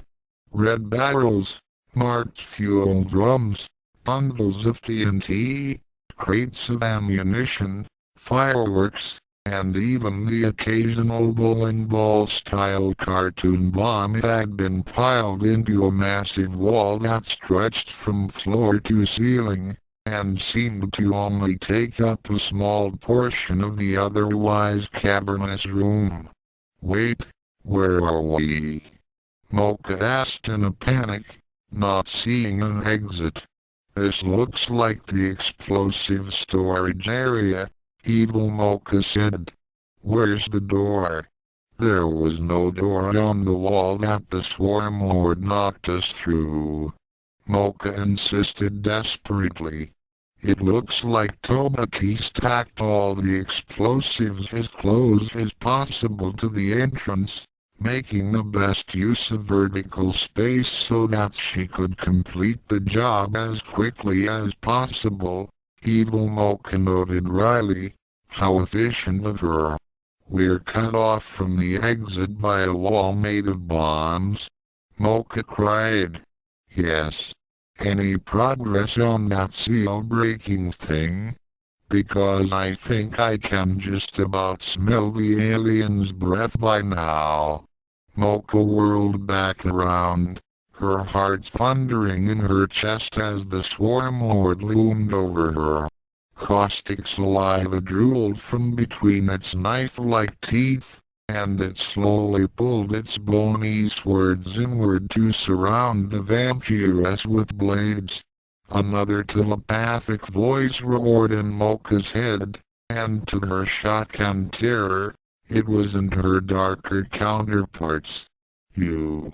Ancient power. Threat. Consume. Absorb. Evolve. Mocha could feel its ravenous hunger as the Swarm Lord's mind invaded hers, and the teenage vampire slumped to her knees as the alien crossed its swords to scissor her in two. It hesitated. The Swarm Lord slowly turned its head around as it felt something nearby agitating its psionic senses, its swords pulling back toward its body in alarm and a curious sense of dread. The Xeno comes not but to steal, and to kill and to destroy, came a voice from beyond the massive tear in the wall as the Swarm Lord turned completely around. I am come so that their victims might have life, and that they might have it for much longer. Jesus approached through the gaping hole in the wall, walking past the broken piping without regard for the arc of rushing water blasting from the twisted steel. The rushing fountain bent impossibly around him, the water refusing to land upon the Messiah's skin as the Israelite passed into the room proper. The Swarm Lord's feet shifted, the psychic glow that danced around its horned skull flaring in intensity. Mocha was forgotten completely as the alien faced this new threat, sensing an unprecedented level of danger. Let he who has not sinned cast the first stone, Jesus said solemnly, his pity-filled gaze locked on the luminescent eyes of the monstrous alien. Crack! Jesus' hand suddenly grabbed onto the concrete foundation of the wall, his fingers sinking into the stone as if it were mere communion crackers. "That means I go first," the Son of God said, lifting the massive concrete overhead as bits of rebar twisted and snapped off from its foundation. The Swarm Lord roared angrily as Jesus hurled the hunk of debris at him, and the alien's blades rose and fell as one, carving the projectile apart and smashed it to the ground. Jesus broke into a run, his sandals striking the floor with a distinctly and intimidating clop. Clop! Clop! As he ran, the Swarm Lord pivoted on one leg, sending one blade down on the Messiah as the other three moved to guard its massive torso. Jesus clapped his hands onto the sides of the bony sword as it descended, stopping it dead even as the floor instantly buckled beneath his feet, throwing dust and shattered wood into the air. "See? You didn't listen to me, and here we are again, watching helplessly as some pony human takes care of business," evil Mocha complained. "That's the Son of God," Mocha noted in her head, watching as Jesus kicked away a defending bony sword and then backflipped away as two more came at him from either side. "My point is that we could be fighting aliens and saving the day and being awesome right now, but instead we're having our shapely butt saved again. Don't you think we should start being a little more active in our survival?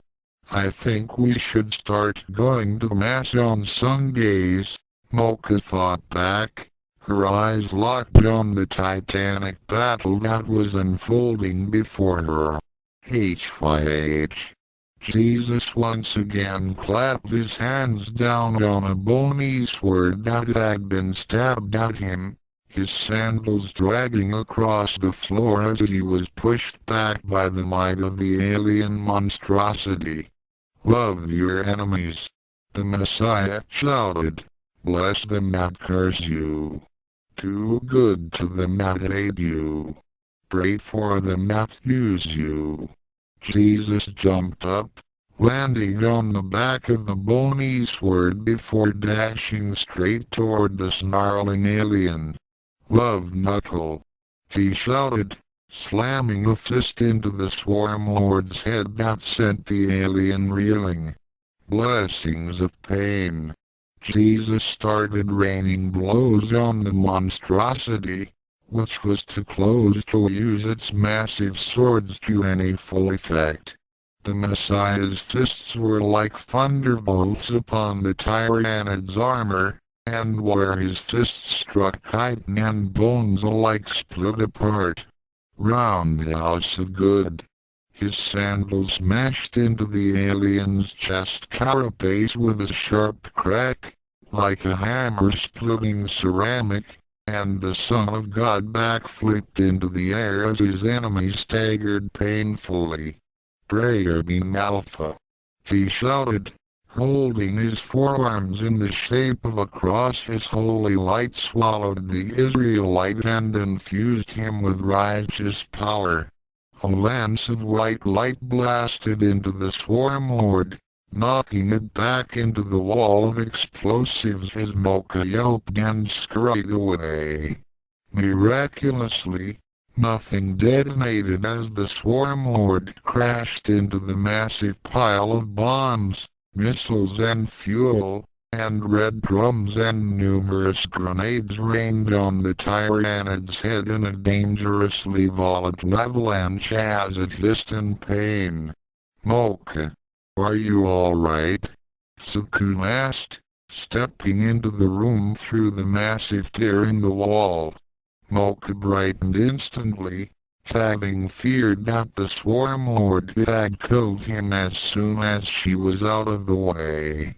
"Yes, I'm fine," I knew you had a real plan to fight the swarm lord, she crowed, rushing forward and grabbing onto the human boy's arms.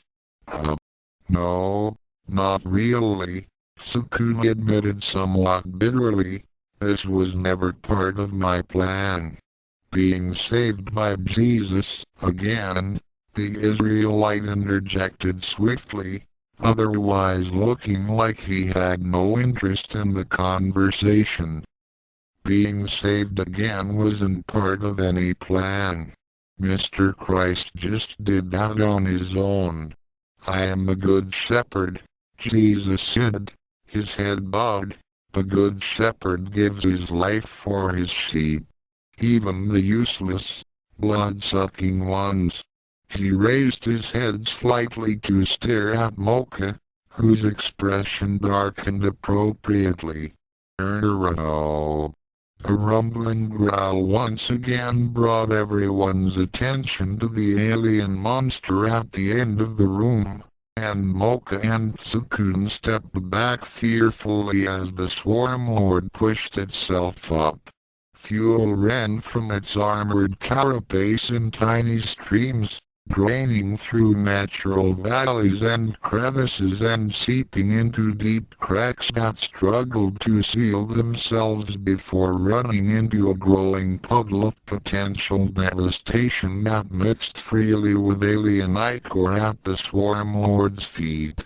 That thing's still not dead? Tsukune asked fearfully, backing away as Mocha clung pleasantly to his arm. Do unto others as you would have them do unto you, Jesus intoned, taking one step forward and then gesturing to the swarm lord. Come, Zeno. Recover your wits. I would have you attack me again. SSSSHREAUGH. The swarm lord's roar shook the floors and walls of the room, and Mocha and Tsukune clung to each other to remain standing as once again a wave of pure psionic terror slammed into them. Jesus stood fast in the path of the psychic assault, a golden aura shimmering around him as the waves of malevolent warp energy broke against his spirit like water. The swarm lord charged, its steps unsteady as the four massive blades swung back, ready to descend on the Israelite in a cascade of crushing shots. Whop! Jesus struck the flat of the first bony sword as it fell, knocking it off path to carve uselessly into the floor with a heavy thud. Whop! Whop! Whop! With eerie calm and divine precision, the Messiah deflected each one of the other swords before he took a heavy step forward and smashed both palms into the swarm lord's abdomen. BWOM. The back of the alien broke apart, spewing chunks of thick purple carapace and luminescent ichor on the nearby wall as the alien screamed in pain and fury. He is the Lord, and I am his shepherd. Jesus yelled, his eyes glowing with holy righteousness as his aura burned hotter around him, threatening to ignite the fuel soaking the alien's exoskeleton. Get your wretched claws away from my sheep, alien filth. Tsukune gulped as his and everyone else's savior started to float in front of the dazed alien, his aura glowing brighter and hotter. I think we should get out of here, he shouted, gripping Mocha's arm tightly as he fled for the hallways. The vampiress made no argument, likewise worried about the presence of fire holy or not so close to so many munitions. Let your light so shine before men, that they might see your good works, and banish the Xeno's filth to its rightful tomb in the abyss of the Empyrean. Jesus shouted, holding his arms back behind him as a sphere of hovering flame coalesced between them. The swarm lord's red, soulless gaze dimmed as full awareness of its defeat settled upon it. It felt no hate or fear as its body ignited from the mounting heat, only a final, exhausting catharsis as its all-consuming hunger finally felt from its consciousness.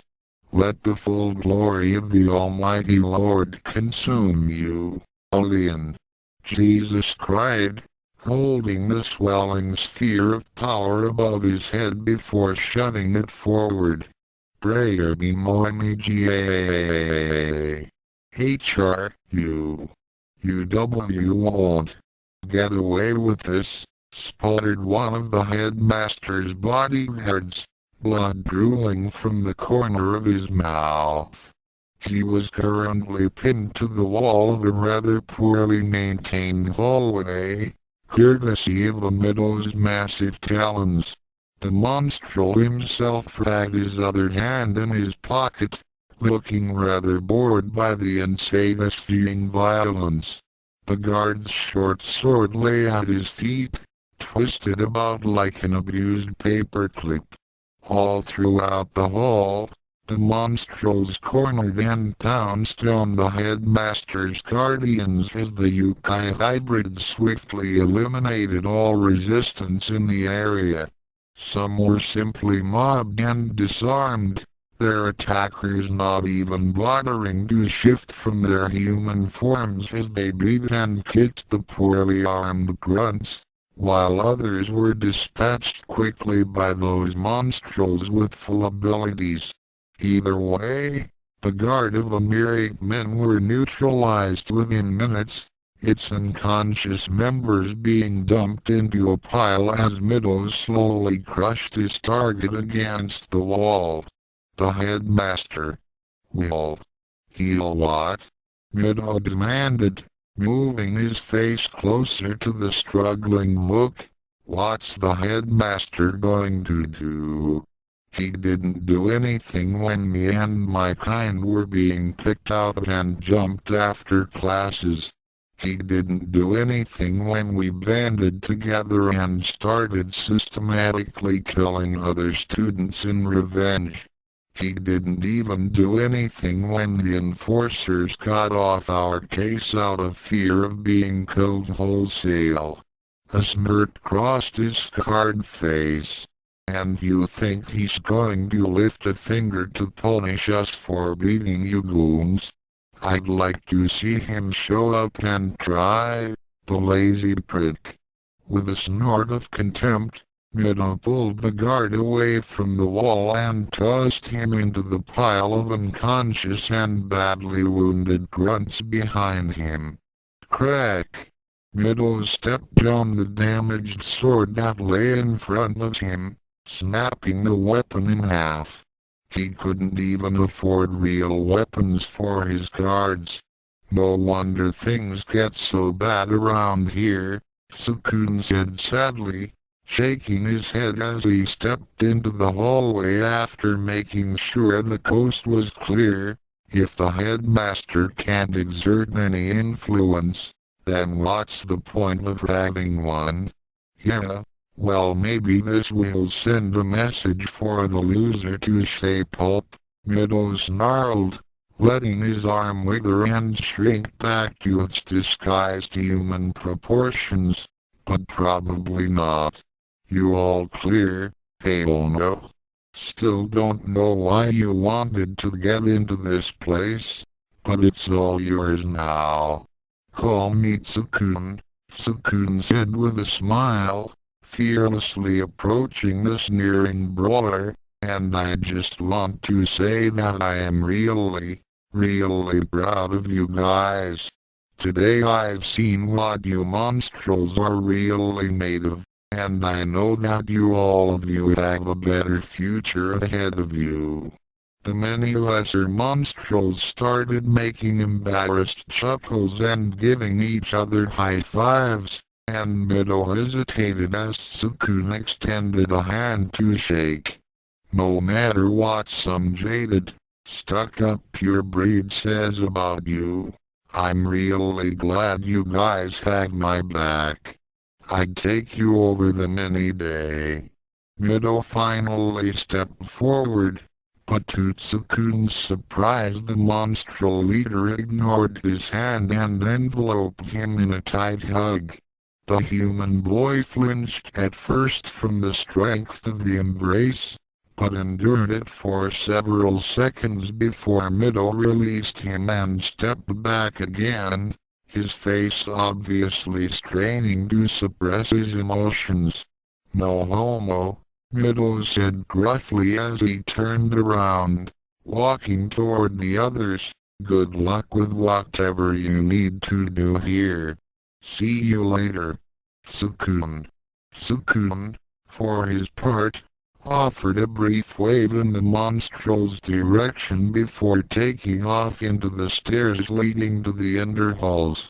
"I really hope the other Tsukune is keeping things under wraps in my universe," the captain of the protection committee thought as he dashed through the darkened tunnels, well aware that the giant spiders hiding in the corners were likely to be less friendly than the ones back at home, and taking care to avoid any obtrusive webs. Frankly, his academy is a mess.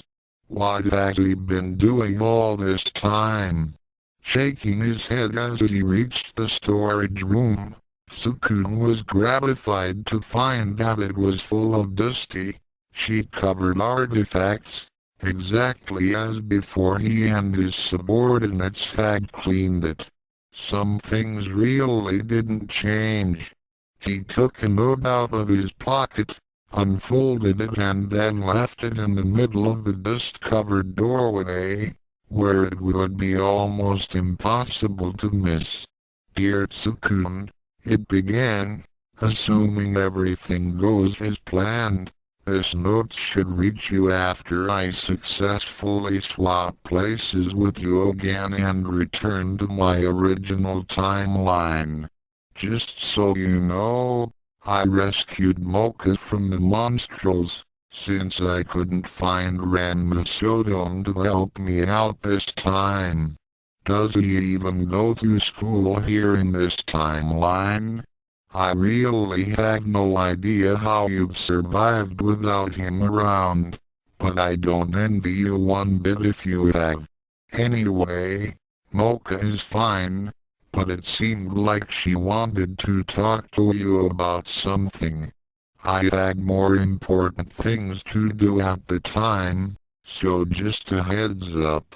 Also, I think I saw Mizor following me a while back. Is she stalking you? Seriously? If so, you really need to find Ranma. Good luck and best wishes, Tsukune. P.S. I talked to the monstrels that kidnapped Mocha and convinced them to turn their energies to community service and social justice rather than petty revenge killings.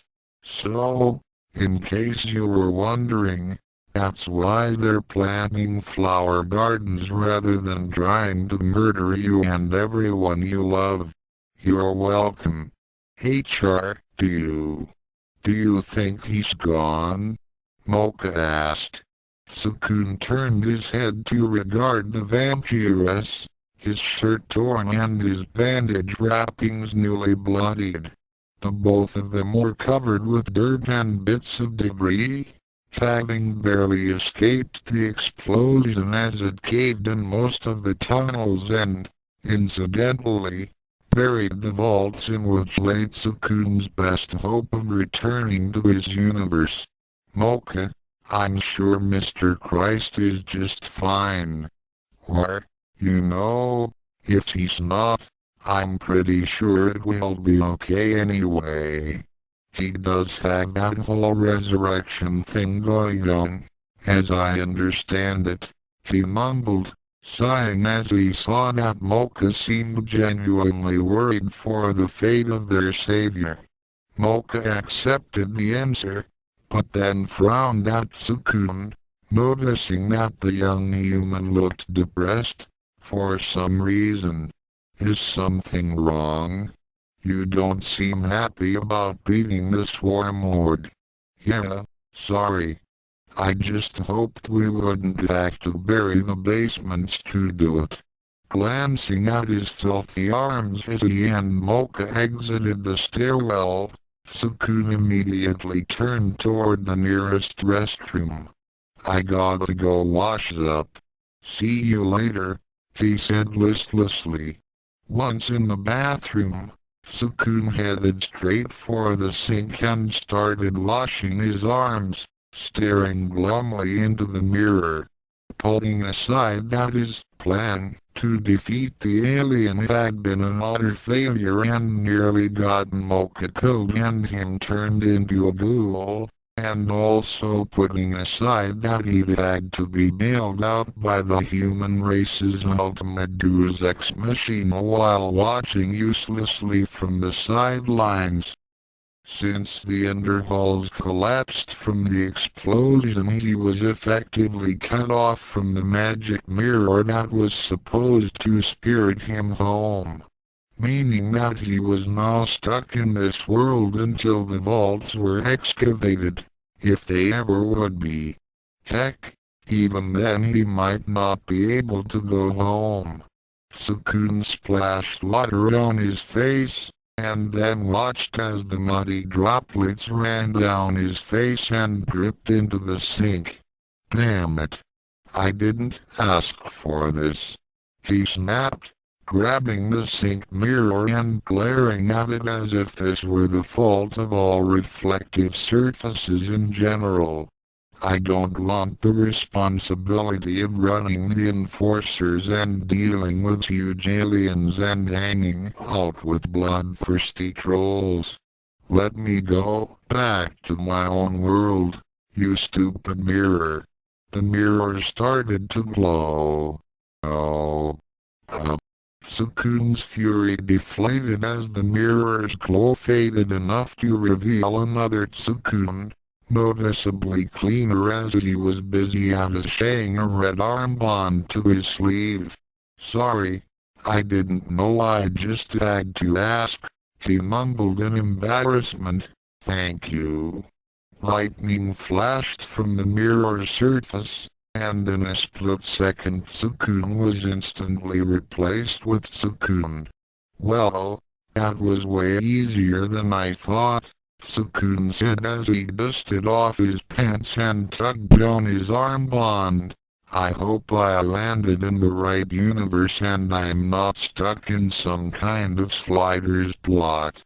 I never watched past the 4th episode of that show.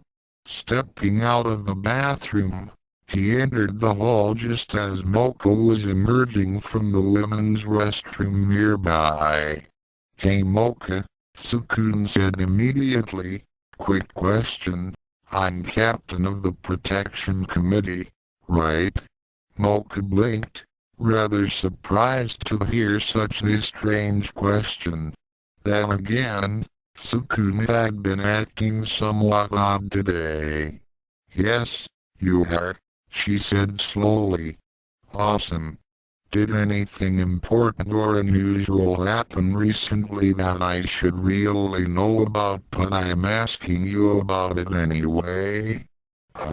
Well, a huge alien appeared in the underhalls of the Academy.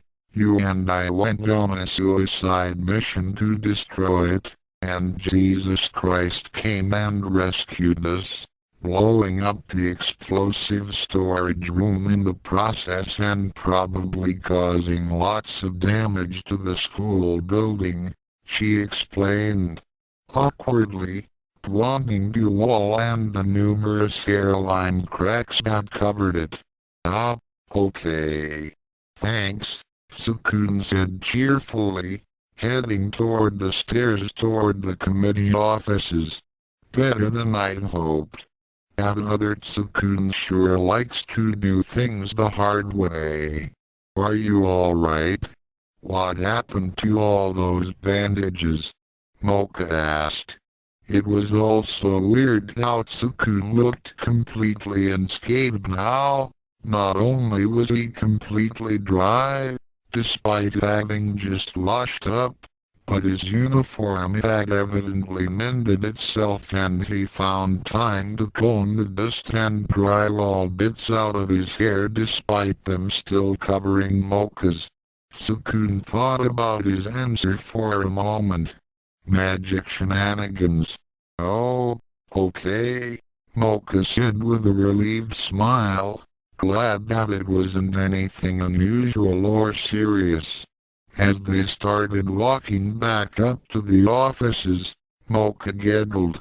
So I guess we own Mr. Christ twice now, don't we? Well, I do, Tsukune said, glancing back at the vampiress. You only owe him once. What? Mocha's smile vanished. He didn't save the vampires, remember? At least, that's what Kuma implied when we visited Hell. Kind of sad, I guess, but we can't expect Jesus to die for everyone, Tsukune explained. No, actually, I didn't remember that until just now, Mocha mumbled sadly. Well, don't take it personally. Maybe we can put in a personal request if we meet him again, Tsukune suggested as they reached the top of the stairs and the front door of the offices. Anyway, let's see what the others had been up to while we were busy almost dying due to my incompetence. He opened the door. An animal scream greeted the pair, nearly blowing their hair back with its intensity. "Ha! Got it," Chopper said cheerily, his arms wrapped around the neck of a silverback mountain gorilla from behind as the beast bellowed and slammed the ground helplessly with its hand, pinned beneath the mighty wrestler. And in human form, too. Squeal, you tree-hugging pansy. Kuma, who had adopted hellhound form but was at least refraining from using fire, bit savagely into the throat of a male lion that was almost as big as he was as he wrestled with it, washing his face in the animal's blood. Behind him, Kuromu laughed as he fought off the lion's pride, his hands having shifted into sets of armored talons rather than the fragile-looking extended nails that he was used to. "Come on, what are you afraid of?" he taunted, slashing his claws in front of him as the vicious felines backed away fearfully.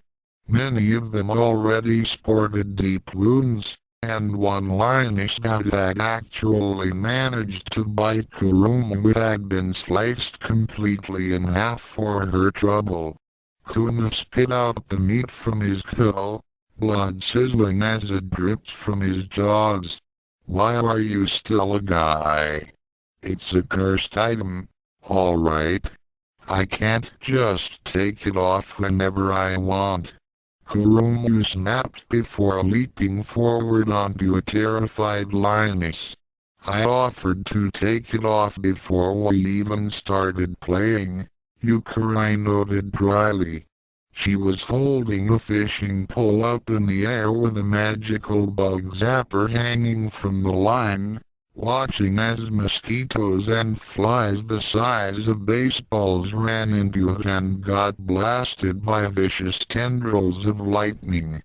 "Look, I told you, give me a full day, alright," Kuromu shouted as he and the lion clawed at each other, with the incubus holding a clear advantage in damage and leverage. Kuma gave him a sidelong glance as the hellhound walked over to Chopper, who had started slamming the gorilla's head into the ground repeatedly. "I think she just wants some time alone to try out the equipment," Kuma murmured, trying to keep his voice low enough so that Kurumu couldn't overhear. Crunch. Chopper smiled and wiped the sweat off his brow as the gorilla's struggles finally ceased. Well, it is pretty neat. Then the wrestler turned around. Hey, Vice Boss. Whose turn is it? Huh? Oh, it's Kaito's turn, Ranma mumbled, crouching over the Jumanji game board among a veritable sea of giant spiders.